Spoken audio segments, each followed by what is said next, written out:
कांग्रेस में हार के बाद मची इस अंदरूनी कलह पर पार्टी के वरिष्ठ नेता सत्यव्रत चतुर्वेदी से बात की हमारे सहयोगी रमन कुमार ने।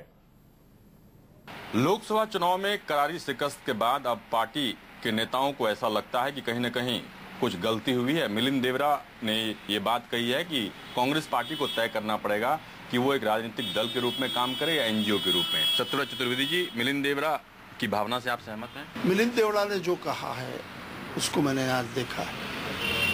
उनके कथन का जो सारांश है वो ये कि विभिन्न स्तर पर पार्टी, संगठन और सरकार के बीच में जो संवादहीनता थी, उस संवादहीनता से कई विसंगतियां पैदा हुई और उन्हीं का लाभ उठाकर कुछ ऐसे लोग जो राजनीति को न तो समझते थे और न उनको राजनीतिक अनुभव था, वो लोग सलाहकार बन गए और गलत सलाह देते रहे।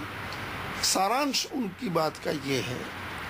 मुझे लगता है कि एक हद तक ये बात सही है कि पार्टी के अंदर अगर जीवंत संवाद विभिन्न अंगों के बीच में न हो तो ऐसे लोगों को अवसर मिल जाता है। शायद ये भी एक कारण है जिसने हमारी इस पराजय में योगदान दिया है। तो ऐसे गलत सलाह देने वालों की पहचान राहुल गांधी खुद करेंगे या सोनिया गांधी करेंगे? खुद राहुल गांधी स्वयं सक्षम है अपने सलाहकार चुनने में और उन्होंने इस बात को खुल करके जनता के बीच स्वीकार किया है कि मुझसे चूक हुई है, मैं जिम्मेदारी लेता हूं असफलता की।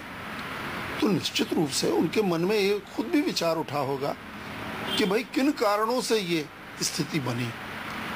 दोनों लोग विचार करेंगे और जो भी आवश्यक कदम इस समय पर उठाना। अब कौन चाहता है, कौन पसंद है, कौन नापसंद है, पसंद और नापसंद के आधार पर अब फैसले नहीं करने होंगे। अब योग्यता और क्षमता के आधार पर फैसले करने होंगे और उसके साथ जवाबदेही का सिद्धांत जरूर साथ में लगाना होगा। पुराने नेताओं को कम्युनिकेट करने में मुश्किल आई तो समझ में बात आती है, लेकिन मिलिंद देवरा तो राहुल गांधी के करीबी माने जाते हैं। उनकी युवा सांसद थे, मंत्री भी उनको बनाया गया। जब उनको हार मिली तो इस तरह से उन्होंने पार्टी या टीम राहुल पे उन्होंने सवाल उठाया। ये उन्हीं से पूछे कि वो कितना कम्युनिकेट करते थे और क्यों उन्हें ये कहने की जरूरत पड़ी। बहरहाल पार्टी के वर्कर होने के नाते सबको अधिकार है अपनी बात कहने का, लेकिन उसे पार्टी के फोरम पर करना चाहिए, सार्वजनिक रूप से नहीं। धन्यवाद। कहीं न कहीं मिलिंद देवरा ने जो बात उठाई, उसकी भावना जो अपनी बात कहने की थी, उस पर सहमति जरूर सत्यव्रत चतुर्वेदी को है, लेकिन जो बात उन्होंने कही वो पार्टी फोरम में कहते तो ज्यादा बेहतर होता। कैमरा पर्सन रफीक के साथ रमन कुमार, दिल्ली, न्यूज़ 24।